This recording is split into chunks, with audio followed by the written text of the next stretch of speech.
itu sangat besar.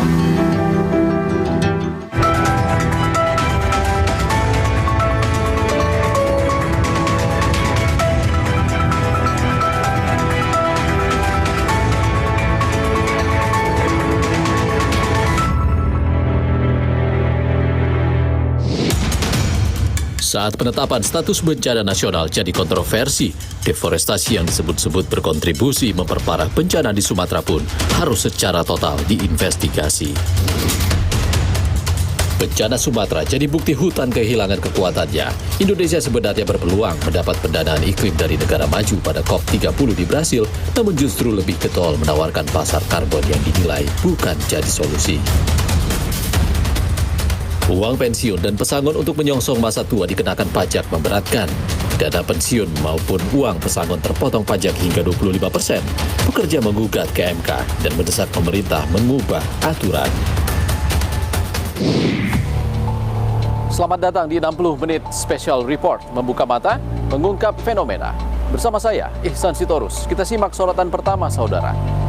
Banjir bandang dan tanah longsor yang menerjang Aceh, Sumatera Utara dan juga Sumatera Barat menyisakan duka mendalam.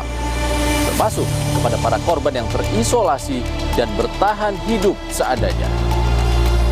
Di saat penetapan status bencana nasional jadi kontroversi, deforestasi yang disebut-sebut berkontribusi memperparah bencana harus secara total diinvestigasi.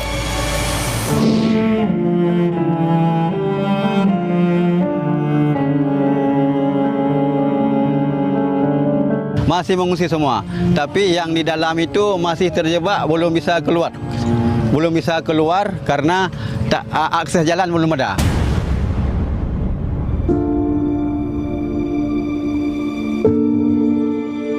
Banjir bandang dan longsor yang menerjang Aceh, Sumatera Utara dan Sumatera Barat meninggalkan luka mendalam. 50 kabupaten kota di 3 provinsi dan 3,2 juta orang terdampak.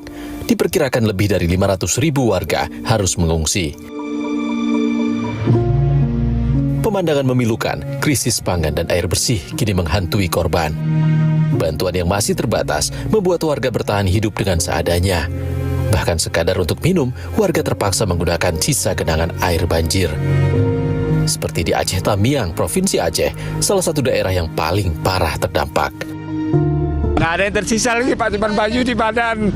Di sana pun kami di kampung makan, minum air bersih pun nggak ada lagi Pak. Mana air itulah yang kami masak. Beras pun sekarang udah kehabisan lah semua, rata-rata kami keluar udah kehabisan Pak. Inilah air genang-genangan ini nanti ada dapat aqua yang sisa-sisa hanyut-hanyut. Sisa hanyut-hanyut, bahkan makanan yang di jalan-jalan itu Pak, yang ada yang hanyut-hanyut, yang bekas-bekas, yang ada di jalan lah, itulah kami makan.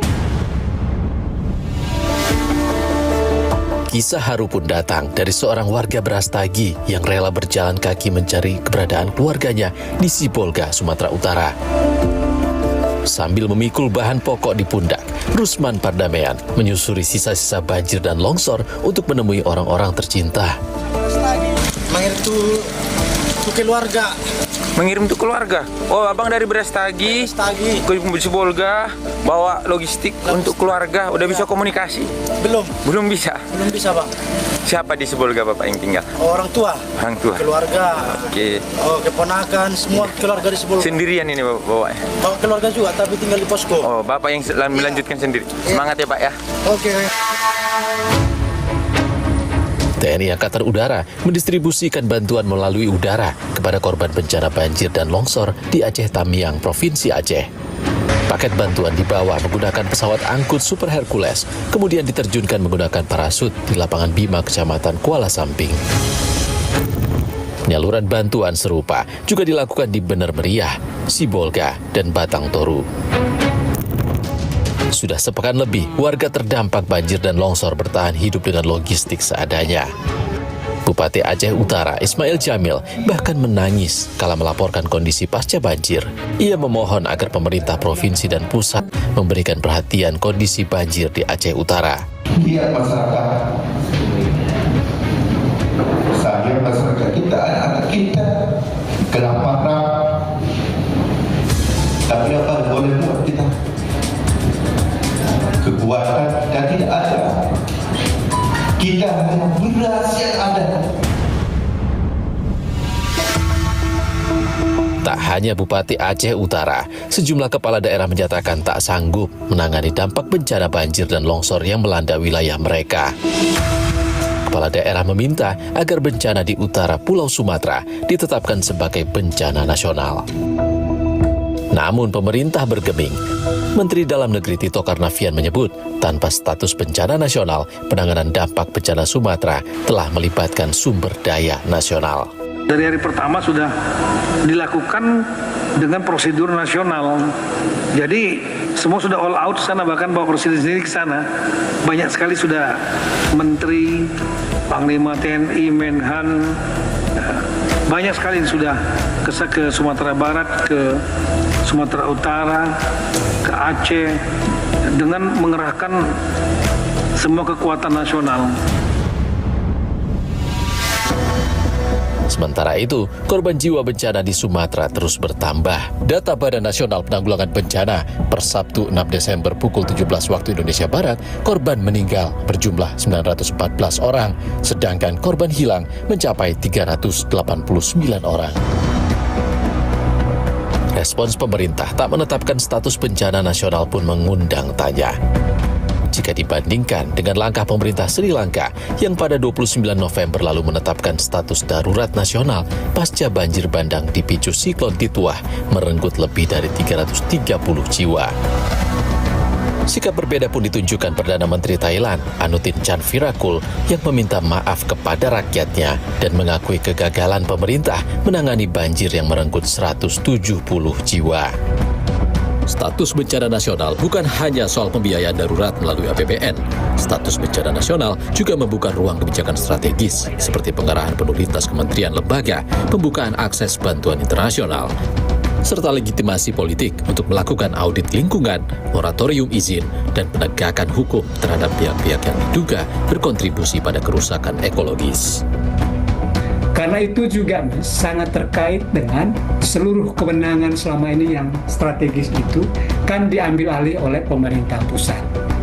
Sehingga kalau ini hanya ditetapkan skala lokal, maka ini nanti tidak akan berdampak pada terselesaikannya masalah secara struktural soal kebijakan ekonomi politik pemerintah yang terus memberi ruang bagi ekspansi industri ekstraktif tadi, karena itu yang kemudian memicu terjadinya banyak deforestasi.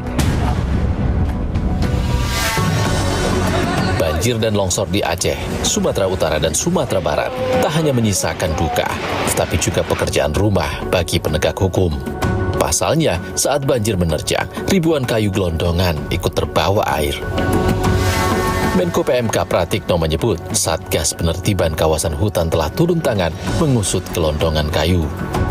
Saat ini Satgas Penertiban Kawasan Hutan sudah turun tangan menelusuri dugaan gelondongan kayu yang banyak terbawa arus banjir.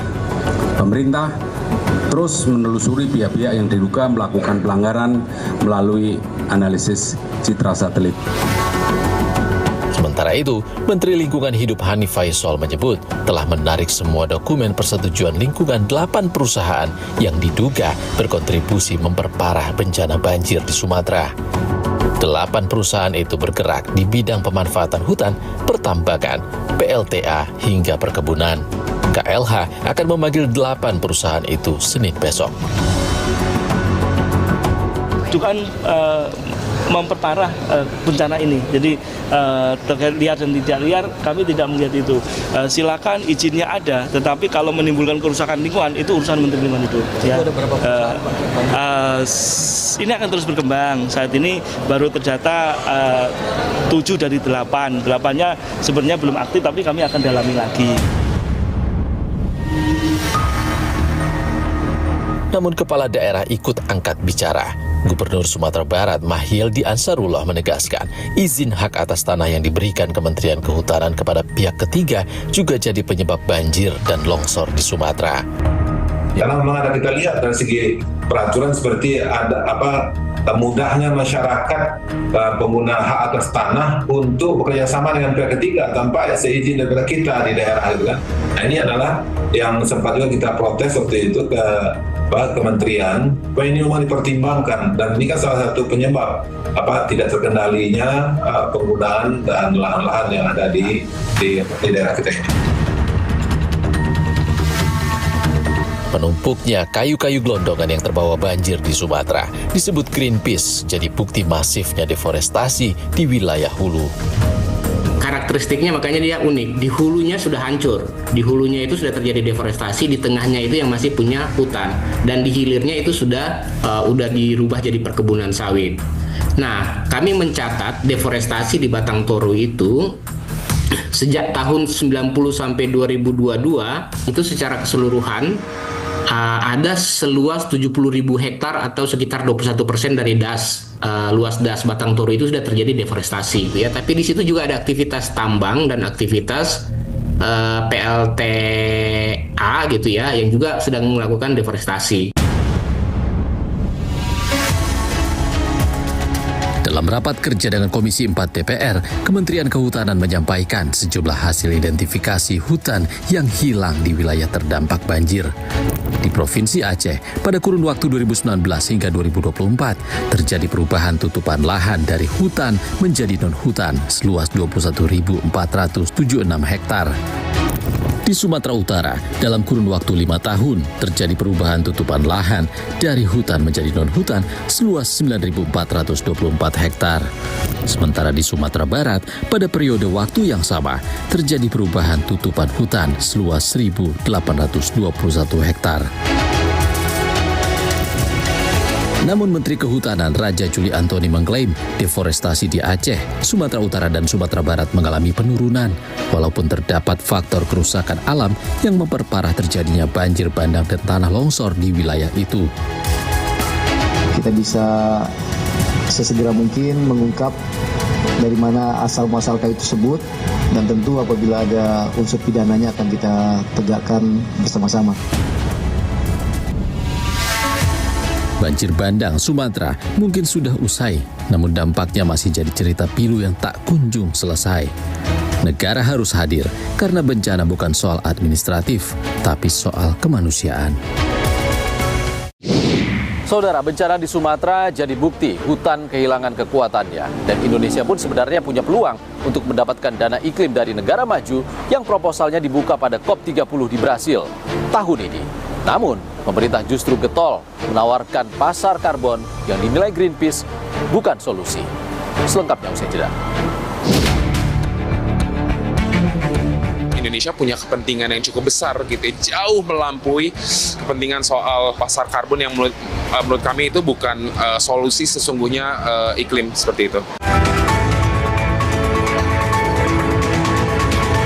Saudara, bencana di Sumatera menjadi bukti hutan kehilangan kekuatannya, baik dalam menyerap emisi karbon akibat energi fosil dan juga menahan dampak siklon tropis. Sebagai negara berkembang, Indonesia sebenarnya punya peluang memperoleh dana iklim dari negara maju yang proposal penerimaannya dibuka pada COP30 di Brasil tahun ini. Namun, pemerintah justru getol menawarkan pasar karbon yang dinilai Greenpeace bukan solusi. Dan liputan ini merupakan bagian dari beasiswa jurnalis yang diselenggarakan oleh Earth Journalism Network dari Internews dan Stanley Center for Peace and Security. Kak, nahanin kereta kita, Kak. Tengok ini, Kak.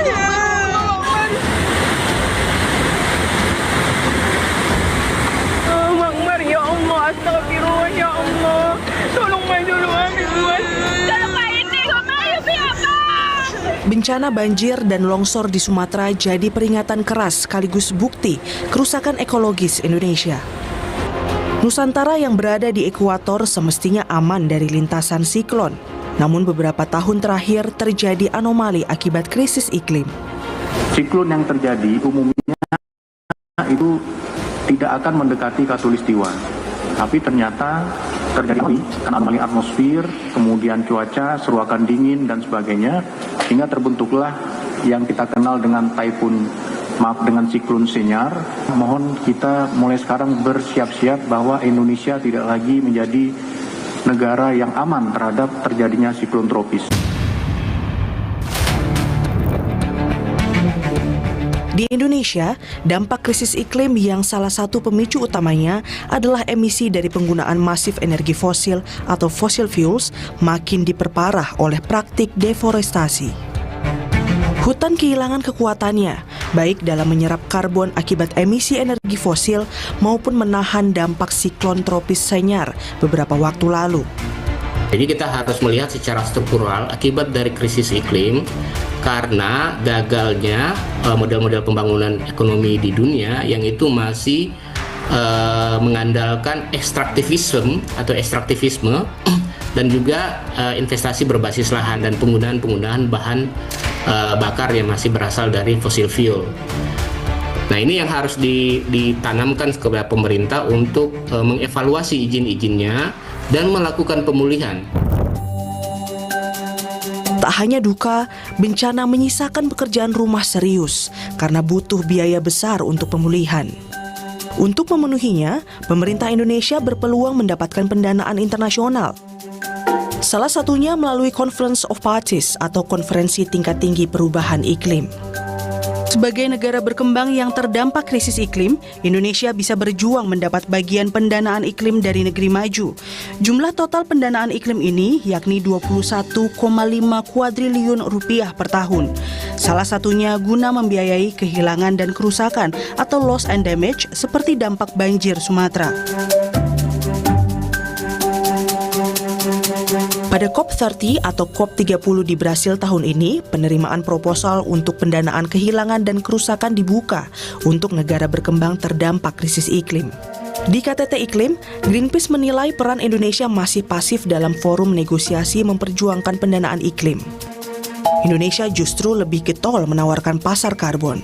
Sangat minim gitu ya di ketika misalkan negosiasi-negosiasi utama terutama untuk aksi iklim yang ambisius supaya Indonesia dan negara-negara selatan lain bisa mendapatkan pendanaan yang lebih jelas gitu ya dari negara-negara maju. Kami melihat ya memang cukup pasif begitu ya dibanding mungkin negara-negara berkembang lain gitu. Dan kami melihat Indonesia punya kepentingan yang cukup besar gitu ya, jauh melampaui kepentingan soal pasar karbon yang menurut kami itu bukan solusi sesungguhnya iklim seperti itu.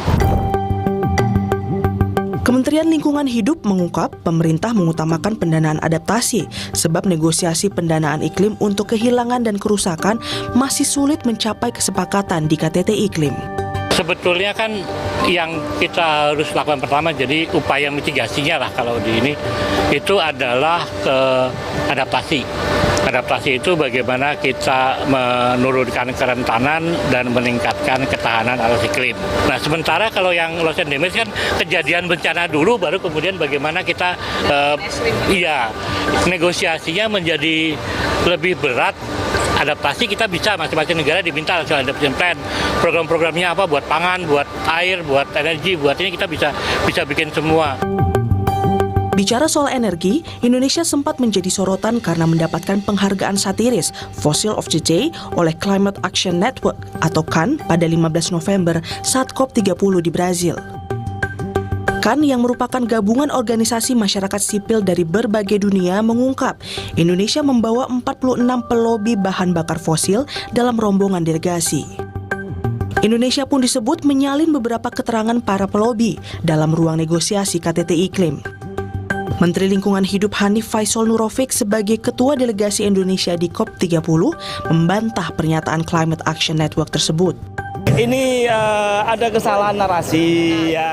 Sekali narasi sebenarnya tidaklah demikian. Karena ini statement dipotong separuh ya. Nanti komplitnya kita kalau ini kita akan berikan penjelasan kepada UN PBC di dalam negosiator asal Gresik. Sepanjang penyelenggaraan COP30 November lalu, masyarakat dari berbagai belahan dunia mendesak kesepakatan untuk meninggalkan energi fosil dan beralih ke energi terbarukan. Salah satu yang keras bersuara adalah Kolombia yang menilai COP30 tak memberikan hasil untuk peta jalan beralih dari energi fosil. The people that it's out there asking us to deliver an outcome that includes fossil fuels, that is transparent. And we feel that we couldn't have the chance to do this, and you're leaving us with no other option. So I'm sorry, Mr. President, but Colombia objects the mitigation work program. Thank you. Kolombia menjadi salah satu dari 83 negara yang menyerukan penerapan transisi dari energi fosil yang adil pada COP30 di Brazil. Indonesia tak ambil bagian dari aksi ini. Untuk energi ini kita masih membutuhkan waktu menuju pengurangan secara bertahap penggunaan bahan bakar fosil. Begitu, dan ini sebetulnya konsisten dengan apa yang sudah diputuskan di CMA 5. Teksnya bahwa diharapkan parti negara-negara pihak itu melakukan effort untuk melakukan pengurangan terhadap penggunaan energi fosil. Mewujudkan keadilan ekologis yang dirasakan seluruh ekosistem dan makhluk hidup jadi PR besar yang harus diwujudkan Indonesia. Hak hutan tetap rimbun dan sumber daya alam termasuk energi fosil dikelola dengan adil agar berdampak baik dan tak hanya menguntungkan segelintir elit. Meskipun COP30 telah berakhir, tapi komitmen berbagai negara untuk mengatasi krisis iklim perlu terus ditagih, termasuk Indonesia, terutama dalam upaya beralih dari energi fosil, transisi ke energi terbarukan, agar menjaga suhu bumi tak semakin panas dan iklim tak semakin ekstrim. Adinda Kusumo, Ajriya Hafiz, Kompas TV, Belém, Brazil.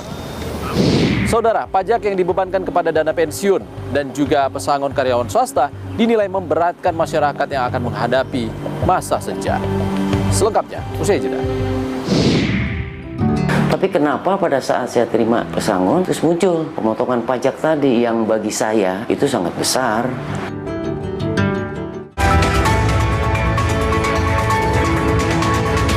Saudara, beban pajak untuk dana pensiun dan juga pesangon pegawai swasta dinilai memberatkan rakyat yang akan menghadapi usia senja. Gugatan ke MK pun dilayangkan, namun tak dikabulkan. Pengamat ketenaga kerjaan menilai pemerintah bisa mengkaji ulang skema pajak progresif dana pensiun tanpa menghilangkan prinsip pajak, namun memberi rasa aman bagi para pekerja. Jujur keberatan, karena kan saya hanya seorang pelaksana ya. Tapi kenapa pada saat saya terima pesangon, terus muncul pemotongan pajak tadi yang bagi saya itu sangat besar. Pencairan dana pesangon dan jaminan hari tua karyawan swasta yang dikenai pajak 5-25% terus menjadi sorotan. Uang yang selama bertahun-tahun disisihkan dari pendapatan bulanan untuk tabungan di masa depan kini tak lagi utuh diterima.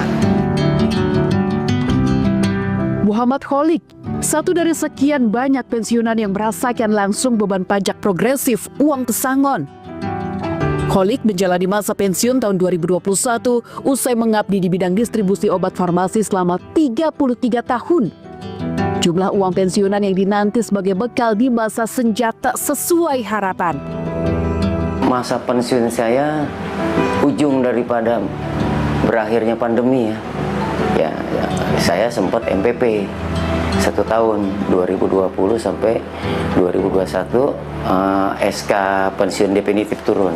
Sampai SK turun saya terima pesangon pada per 1 September 2023. Kalau dari sebelumnya itu saya terima totalnya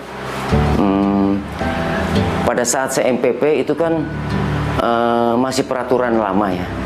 Peraturan lama artinya pesangon dibayarkan 12 kali gaji, bukan gaji income.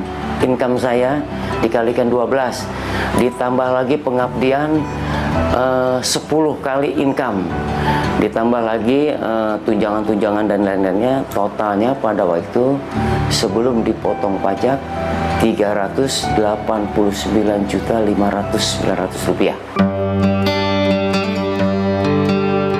Dari pesangon yang ia peroleh setelah puluhan tahun bekerja harus terpotong pajak progresif sebesar 15%.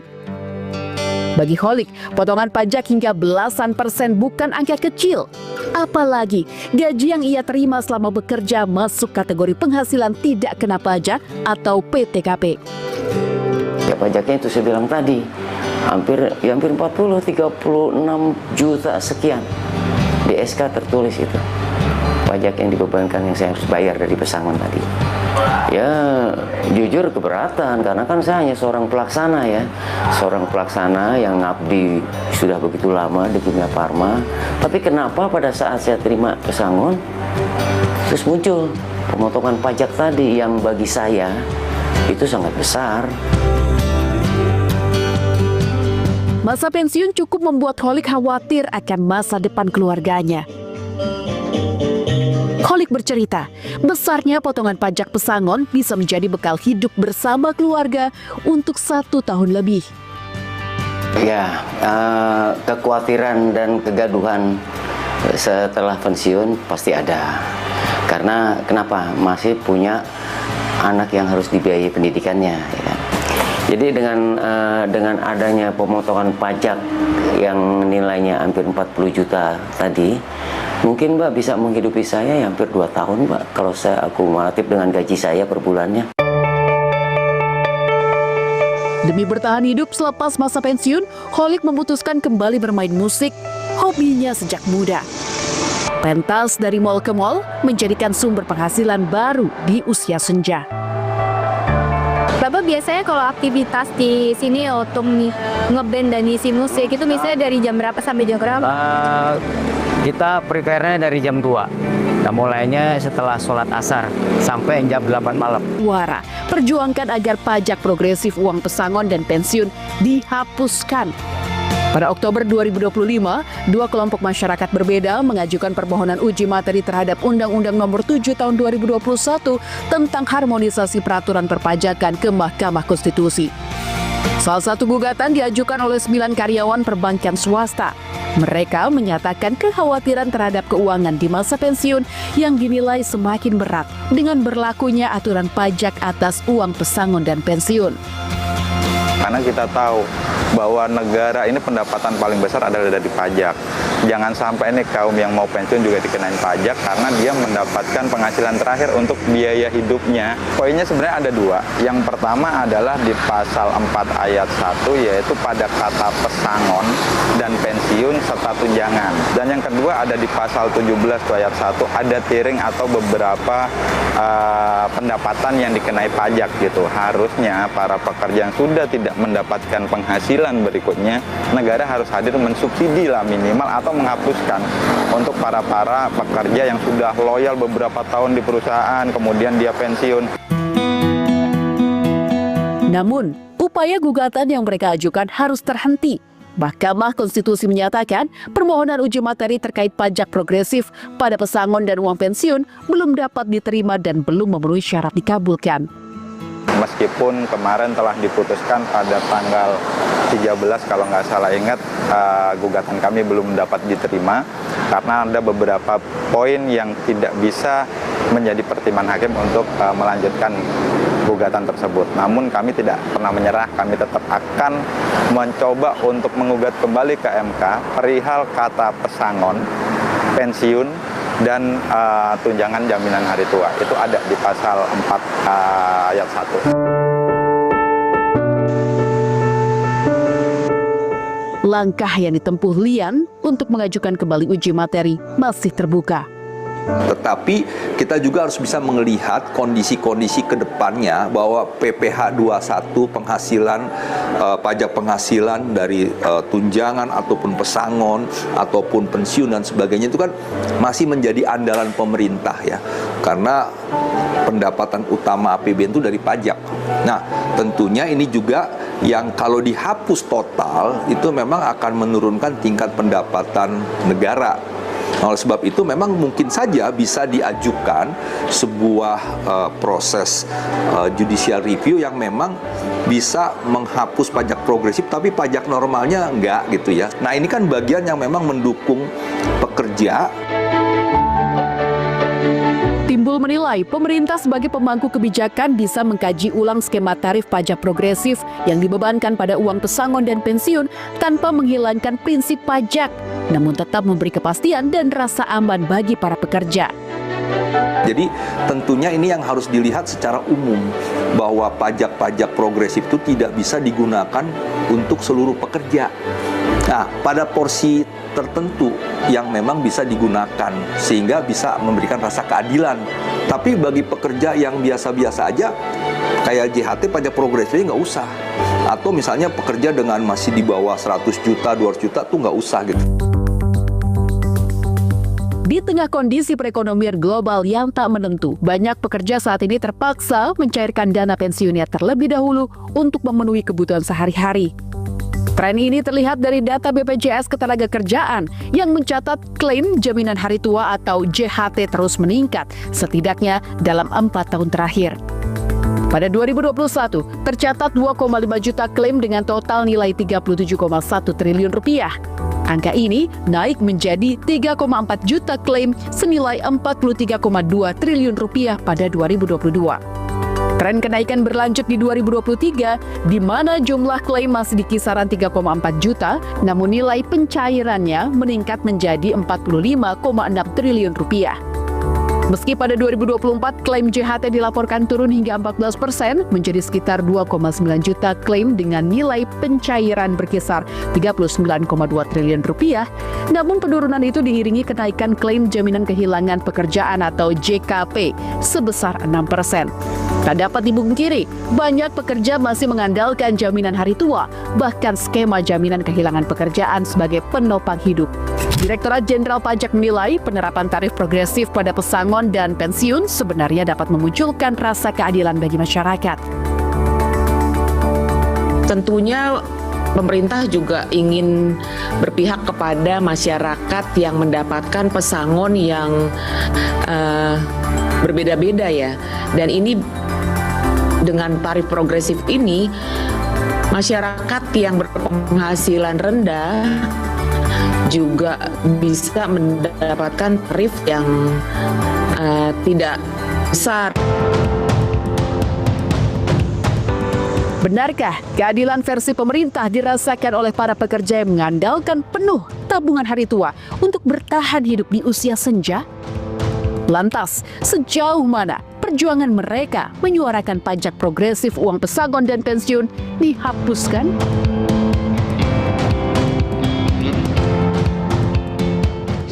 Saudara, dari banyaknya sumber potensi pajak yang bisa dimanfaatkan pemerintah untuk pemasukan negara, kini muncul pertanyaan, kenapa justru mengambil uang yang sudah dikumpulkan para pekerja selama puluhan tahun? Usai jeda di 60 menit Special Report. Jadi ini seperti berburu pajak di kebun binatang.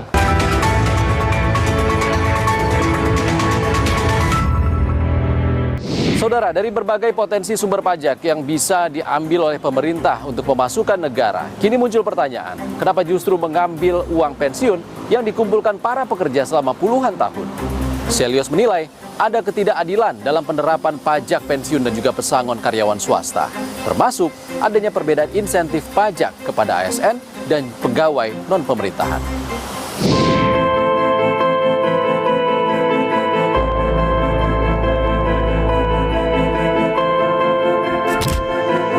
Tak hanya melalui gugatan ke Mahkamah Konstitusi, Lian Widya dan rekan-rekannya juga memilih jalur lain untuk menyuarakan keresahan dengan membuat petisi daring menuntut dihapuskannya pajak progresif atas uang pesangon dan pensiun. Lewat petisi daring, Lian berharap para pekerja mulai memikirkan kondisi finansial di masa tua. Baginya, setiap orang berhak memperjuangkan hak atas uang pensiun yang mereka kumpulkan selama bekerja belasan bahkan puluhan tahun.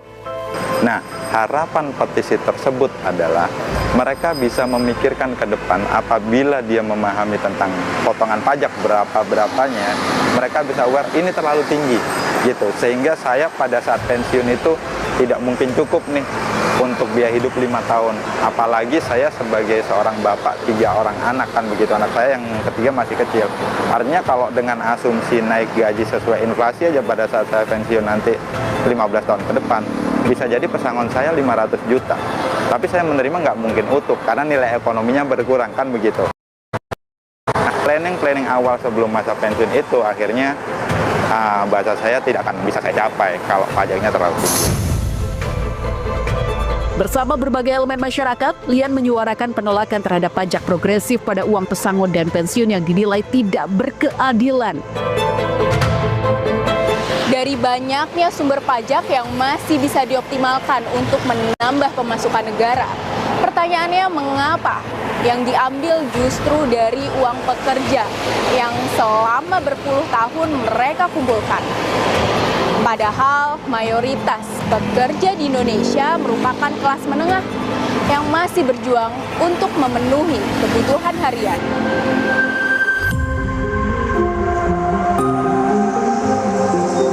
Menelusuri lebih dalam polemik pajak progresif pensiun dan pesangon, saya bertemu Direktur Kebijakan Publik Celios Center of Economic and Law Studies Media Wahyudi Askar. Ia menilai ada prinsip ketidakadilan dalam penerapan pajak progresif. Masyarakat masih memiliki peluang besar untuk mengajukan gugatan terhadap aturan tersebut. Kadang regulasi itu tidak bicara soal sense of justice.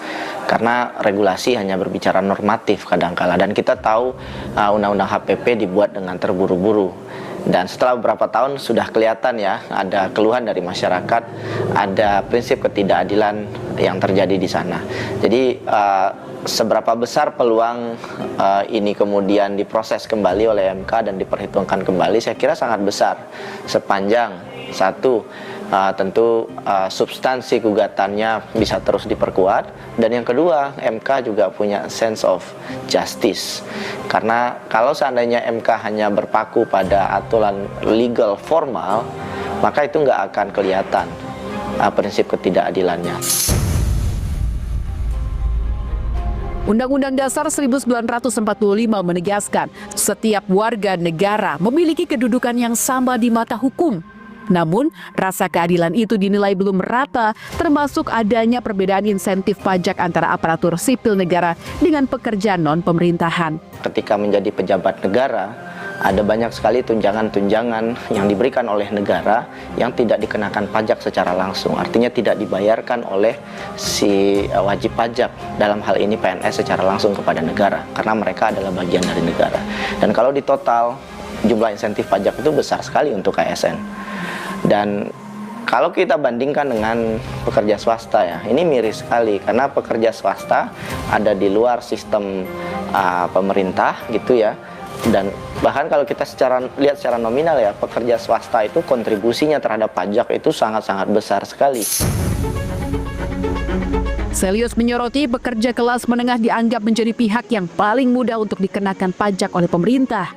Ya, memang pemerintah sekarang mencoba mengejar sumber-sumber pajak baru dalam nominal yang jauh lebih besar, tetapi gampang dipajakin.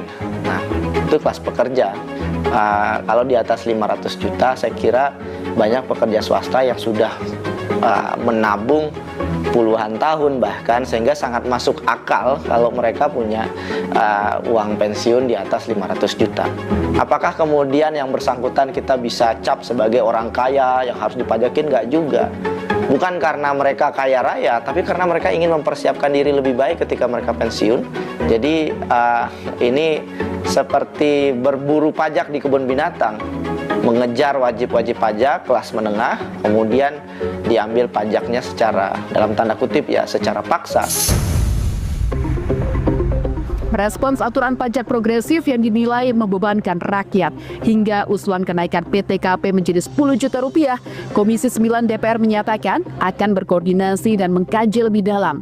Langkah ini akan dilakukan bersama lembaga negara terkait seperti Kementerian Keuangan dan Komisi 11 DPR yang berwenang menetapkan skema tarif pajak atas uang pesangon dan pensiun karyawan. Karena ini menyangkut soal hajat hidup orang banyak ya, tentu kami akan dorong ini agar bisa dilakukan pembahasan secara komprehensif. Saya kira pasti ya seluruh usulan-usulan masukan termasuk sampai ke hal-hal yang sifatnya teknis menyangkut penentuan tarif pajak progresif, klasifikasi, clustering, ya gitu. Kita sangat terbuka untuk berdialog.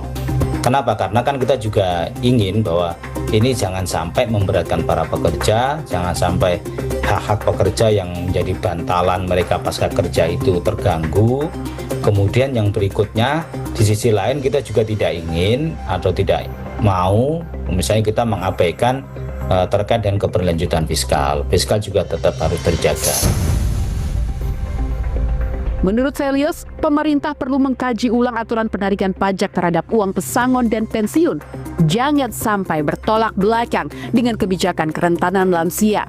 Mengingat, lansia adalah kelompok rentan yang seharusnya mendapatkan perlindungan dan perhatian lebih dari negara. Kita tahu ya, lansia, masa pensiun adalah masa-masa yang kritis bagi banyak orang dan tentu masyarakat harus mempersiapkan sebaik mungkin. Tapi kalau kemudian antar kebijakan pemerintah saling tabrakan, contoh misalkan Kemensos udah bikin program penguatan panti asuhan atau program layanan untuk lansia, tapi kemudian Kementerian Keuangan memajaki lansia ini kan tabrakan, menegasikan satu sama lain. Lagi-lagi jangan sampai karena hanya ingin mengejar sekian ratus miliar dari uang pensiun ini, tapi kemudian akhirnya kemiskinan bertambah sekian persen di Indonesia karena banyak lansia yang makin rentan. Rentannya kondisi lansia di Indonesia bisa dilihat dari berbagai sisi. Sisi demografi, Badan Pusat Statistik mencatat pada tahun 2024, 35,73% lansia tinggal bersama 3 generasi. Artinya, mereka hidup bersama anak, menantu, dan cucunya dalam satu rumah. Sementara sisanya hidup bersama keluarga inti, pasangan, atau bahkan harus menjalani hari tua seorang diri. Di sisi ketenagakerjaan, survei Angkatan Kerja Nasional pada Agustus 2024, 75,21% lansia tercatat sebagai pekerja rentan. Artinya, 3 dari 4 lansia harus berjuang di masa senja dengan pekerjaan tanpa jaminan pendapatan, tingkat kesejahteraan yang rendah dengan risiko tinggi kerentanan ekonomi. Bahkan di sisi ekonomi, ketergantungan lansia di Indonesia masih cukup tinggi. Asian Development Bank mencatat sedikitnya 50% lansia masih mengandalkan kiriman uang dari anak maupun anggota keluarga lain untuk bertahan hidup. Dana pensiunan jaminan hari tua menjadi tumpuan hidup di masa senja. Negara semestinya menjamin kesejahteraan rakyat, bukan hanya sekedar mengejar target penerimaan pajak. Akankah pemerintah mengkaji ulang kebijakan pajak pesangon dan dana pensiun? Saudara, kami tutup 60 menit special report edisi kali ini. Saya, Ihsan Sitorus pamit. Sehat selalu. Sampai jumpa.